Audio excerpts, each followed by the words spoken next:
Sunil sir, ये जो नितिन नवीन की बहुप्रतीक्षित टीम 7 महीनों के बाद, और इसमें कुछ जो बड़े ऐसी चीजें हैं, जो चेहरे हैं, हम लोग थोड़ा जो रहा है अलग थलग की, मैंने बात की अपनी जो ओपनिंग रिमार्क में, जो मैंने कहा कुछ चीजें किस किस तरीके से इसको देख सकते हैं, ले सकते हैं। कई चीजें ऐसी हैं जिसमें कहीं है कि कहीं जैन जी का भय भी दिखता है, कहीं जो पूरी अभी इस समय मौजूदा परिस्थिति है वो सब, कैसे इसको डिस्क्राइब कर सकते हैं?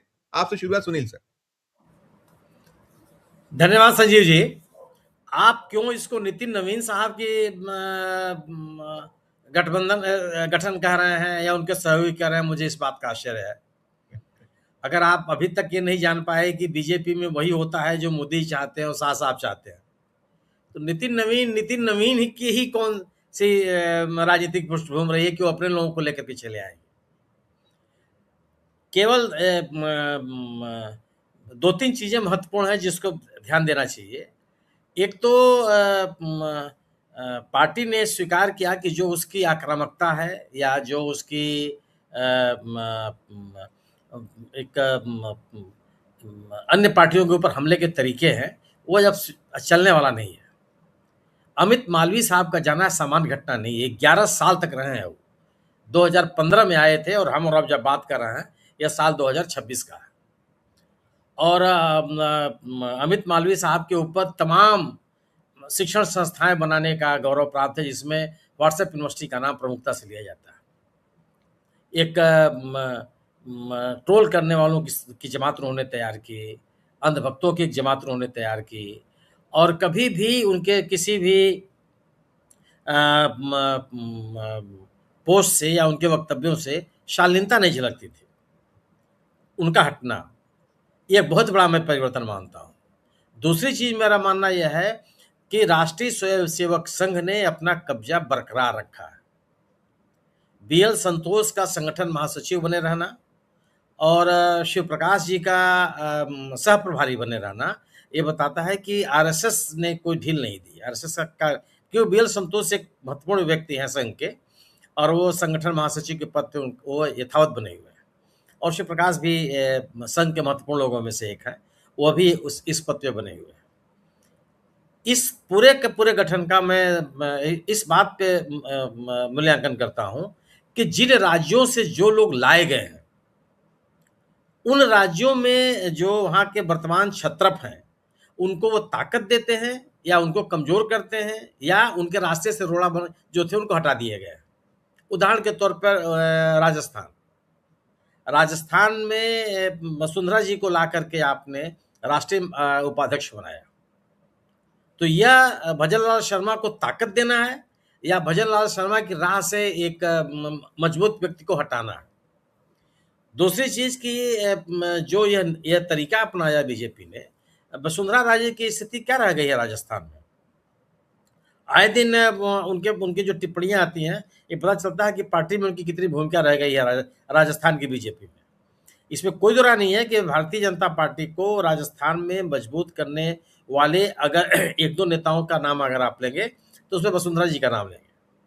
वसुंधरा की राजनीति से आप सहमत हो, असहमत हो, विरोध हो, सब ठीक है, लेकिन उन्होंने जो समीकरण तैयार किए, लोगों के बीच अपनी पैठ बनाई, जो अपना पब्लिक कनेक्ट डेवलप किया, उससे बीजेपी को बड़ी ताकत मिलती रही है।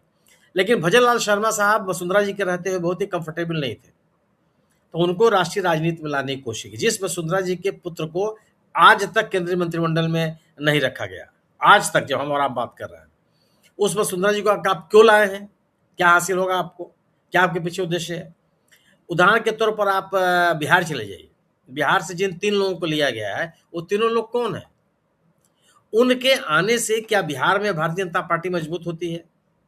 वह ऐसे चेहरे हैं जिनका असर पूरे देश में होगा, उस समुदाय में होगा जिस समुदाय से वो आते हैं। बिहार भारतीय जनता पार्टी से उससे ताकत मिलेगी। सम्राट चौधरी के पसंद के वो लोग हैं। कौन लोग हैं वो, जिनको ला करके आपने बिहार से जिन लोगों को आपने 3 लोग हैं संभवतः बिहार से जिनको लाया गया, माननीय अध्यक्ष सहित 4 लोग हो जाएंगे। आप उत्तर प्रदेश में चले जाइए, उत्तर प्रदेश से हटाया किनको आपने है, पहले से विचार कर लीजिए। जो 4 बड़े चेहरे हटाए गए हैं, वो जाने पहचाने चेहरे हैं बीजेपी के। लक्ष्मीकांत वाजपेयी, अगर आप हरीश द्विवेदी से लक्ष्मीकांत वाजपेयी का विकल्प ढूंढ रहे हैं, तो फिर भगवान आपकी रक्षा करेगा। अगर आप ब्राह्मणों को ही पसंद करना चाहते हैं, तो लक्ष्मीकांत वाजपेयी से बड़ा ब्राह्मण चेहरा नहीं है हरीश द्विवेदी। वह पिछला चुनाव जो है 24 का चुनाव खुद ही हार गए बस्ती से, और बस्ती वो इलाका है जहां पे योगी आदित्यनाथ का अच्छा खासा वर्चस्व है। दूसरे किसको हटाए आप? राजेश अग्रवाल। राजेश अग्रवाल बरेली के बड़े नेता हैं। उत्तर प्रदेश सरकार में अभी ये वित्त मंत्री थे पिछली सरकार में योगी जी के, और उसके बाद इनको वहां से हटाया गया, तो इनको राष्ट्रीय कोषाध्यक्ष बनाया गया। बड़े वैसे वैसे चेहरा है वो। तीसरा व्यक्ति आपने किसको हटाया? डॉक्टर राधा मोहन दास अग्रवाल, गोरखपुर से आते हैं, बड़े कई बार के 5-6 बार के वो विधायक रहे हैं, इस समय राज्यसभा के सांसद हैं, बड़े एक जाना पहचाना भारतीय जनता पार्टी का एक जाना पहचाना चेहरा है। आप उनको आपने उनको उस पद से हटा दिया। और एक बड़ा नाम है अरुण सिंह। अरुण सिंह चंदौली के रहने वाले हैं, सम्मानित रक्षा मंत्री जी के करीबी लोगों में से उनकी गिनती होती है। वह पूरी तरह से उनको हटा दिया गया। भाई, विनोद तावड़े और अरुण सिंह दो ऐसे नाम हैं जो भारतीय जनता पार्टी के केंद्रीय कार्यालय या केंद्रीय संगठन में एकदम पूरी पहचान रखते थे राष्ट्रीय स्तर पर। अरुण सिंह जी को आपने हटा दिया। अरुण सिंह पार्टी में पहचान रखने वाले व्यक्ति हैं, और एक ये जो चंदौली, बनारस, भदोही, गाजीपुर, बलिया, इलाहाबाद, मैंने ये जो तमाम जो जिले हैं उनमें एक अच्छी खासी संगठन के लोगों में उनकी पकड़ भी थी, आपने उनको भी हटा दिया। लाए किसको आप?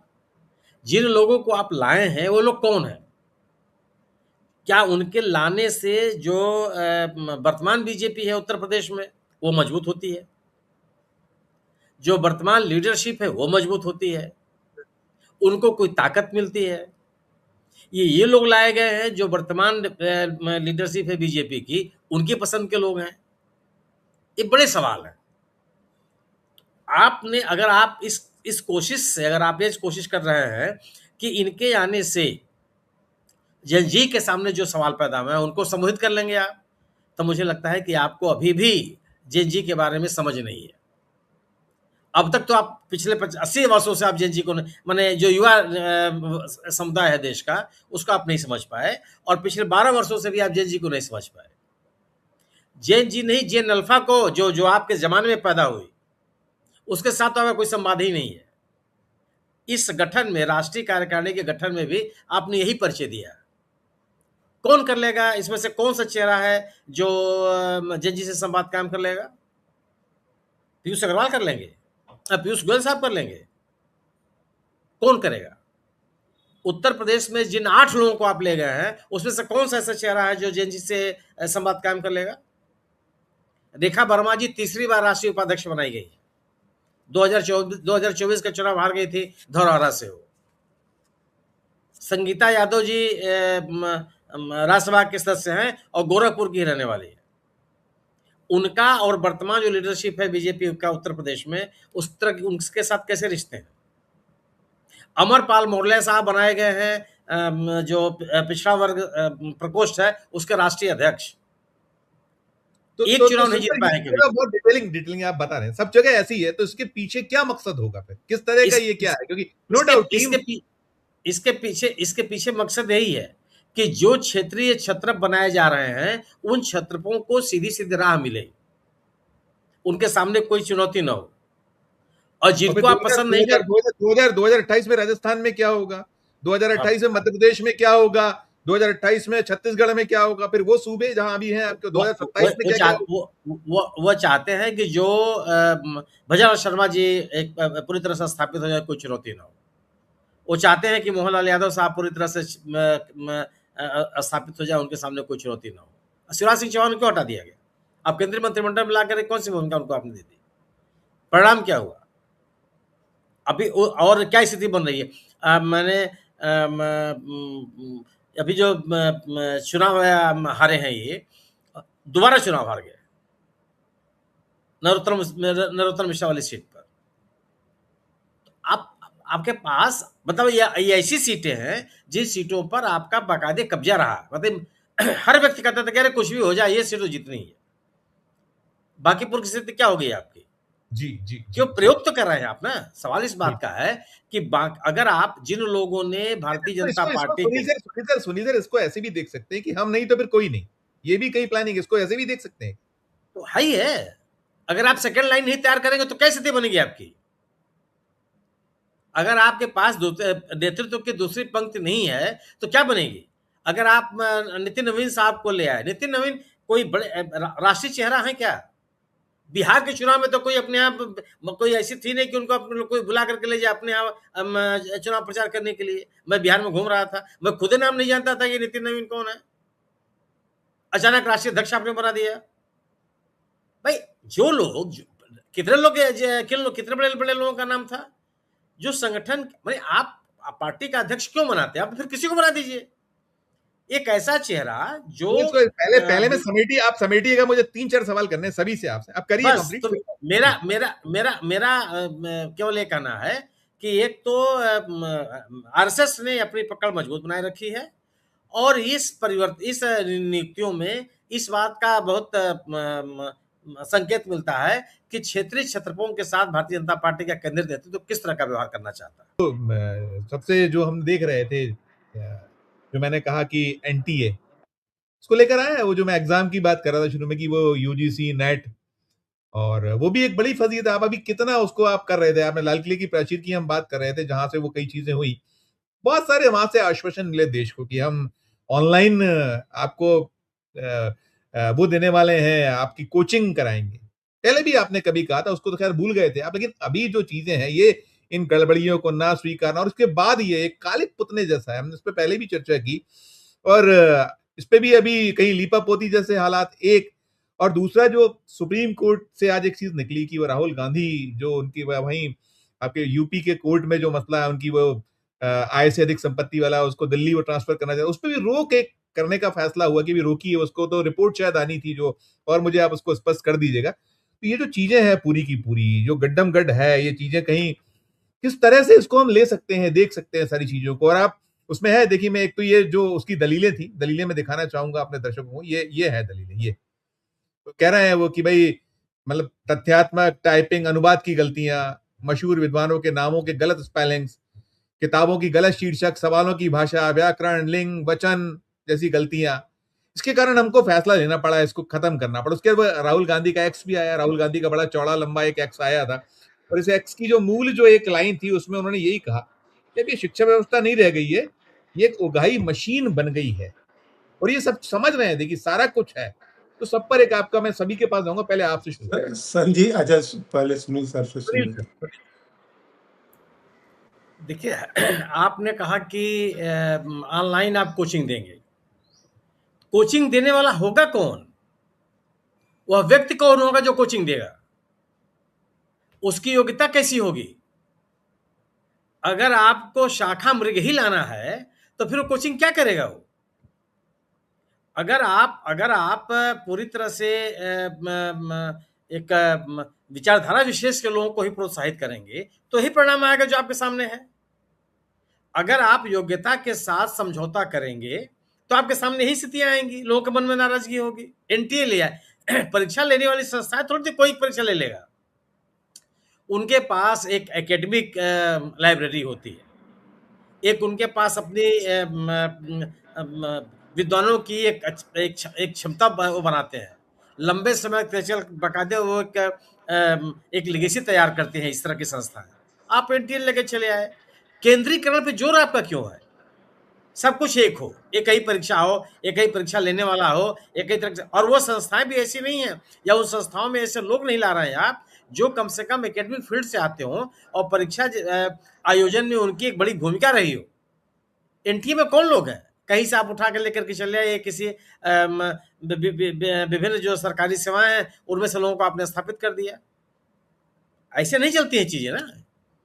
अगर आपका मध्य प्रदेश बोर्ड है माध्यमिक शिक्षा का, भाई उसकी एक लेगेसी है, उसके लोग हैं जो उसी में काम करते हैं। उन्होंने एक बाकायदे लाइब्रेरी बना रखी है, उनके पास विद्वानों की एक बड़ी सूची है। लोगों ने कहा तो कि जो एनटीए में परीक्षक होगा उसकी नियुक्ति का तरीका क्या है? कोई फार्मूला नहीं इनके पास, कुछ भी नहीं है। पता चला कि आप रिकमेंडेशन पर लोगों को भर रहे हैं। कौन लोग परीक्षक होंगे, कौन लोग क्वेश्चन पेपर के मॉडरेटर होंगे, कोई भी आपके पास एक उसका तरीका नहीं है। कैसे कर लेंगे भैया? और आप ऐसे लोगों को आपने ला के रख दिया, तो यह योग्यता के साथ समझौता आपको कहीं का नहीं छोड़ेगा। ये लोग बच्चों में नाराजगी भाई, अगर आप सोचिए प्रश्न पत्र में गलतियां होती हैं क्या? हम भी ध्यान दिए, अभी ध्यान दिए हैं। हमारे प्रश्न पत्र में तो एक भी गलती नहीं हुई थी कि हम स्पेलिंग को लेकर खड़े हो जाएंगे, साहब फलाने का नाम, महात्मा गांधी का नाम गलत लिख दिया गया। ऐसा तो कभी नहीं हुआ, क्योंकि वह प्रश्न पत्र वही लोग बनाते थे जो महात्मा गांधी को जानते थे, उनसे परिचित थे, उनके योगदान से परिचित थे। वो लोग नहीं थे जिनको गांधी फिल्म बनने के बाद गांधी के बारे में जानकारी मिली। अगर गांधी फिल्म के बाद गांधी को जानने वाले से आप गांधी के बारे में सवाल पूछेंगे तो नहीं बना सकता। ये स्थिति है। तो आपने जो एक स्थापित संस्थाएं थी देश की, आपने उनको एकदम पंगु बना दिया, एक नई संस्था लेके चले आए और बड़ा भारी आडंबर आपने क्या बनाया, एक परीक्षा होगी पूरे देश भर में, पर जो विद्यार्थियों को अलग अलग परीक्षा देनी पड़ती है उससे मुक्त हो जाए। सबको बहुत अच्छा लगा ये। उसके पीछे मंशा क्या हो गई?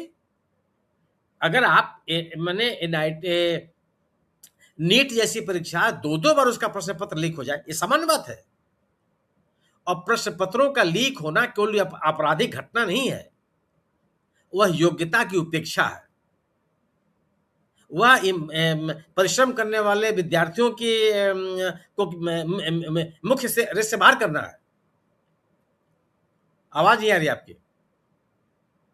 ये यूजीसी नेट के जो 3 पर्चे निरस्त किए गए हैं, ये इन पर्चों को लेकर वो तत्काल बताया था, 40 दिन लगे उनको अपनी गलती को मानने का। अरे आपको सवाल इस बात का है कि आपको तो तत्काल पता चल जाना चाहिए। वो गया कैसे? पर्चा गलत गया कैसे? तो मैंने जो विभिन्न परीक्षा संस्थाओं को मैं भी जानता रहा हूं, उनके बारे में खबरें लिखता रहा हूं, उनके पास 3-3, 4-4 सेट होते हैं प्रश्न पत्रों के। जहां कहीं कुछ गड़बड़ी हुई, खट से उन्होंने नया प्रश्न पत्र ला के रख दिया, कभी कोई दिक्कत नहीं होती। आपके पास क्या है? तो आपने वह तंत्र ही विकसित करने की कोशिश नहीं की जिसमें योग्यता का मूल्यांकन हो। आपने ऐसा तंत्र विकसित करने का प्रयास किया जिसमें जो शाखा मृग हैं उनको जगह मिलती रहे। राकेश जी का शब्द है, मेरा शब्द नहीं है। यह शब्द इन्होंने ही गढ़ा है और बहुत अपीलिंग शब्द है ये। जी जी जी। आप सोचिए कि आपने किया क्या? विचारधारा विशेष के लोगों को आप प्रोत्साहित करने में लगे हुए हैं। आप फिर योग्यता को आप नहीं बनाए रख सकते, संभव नहीं है।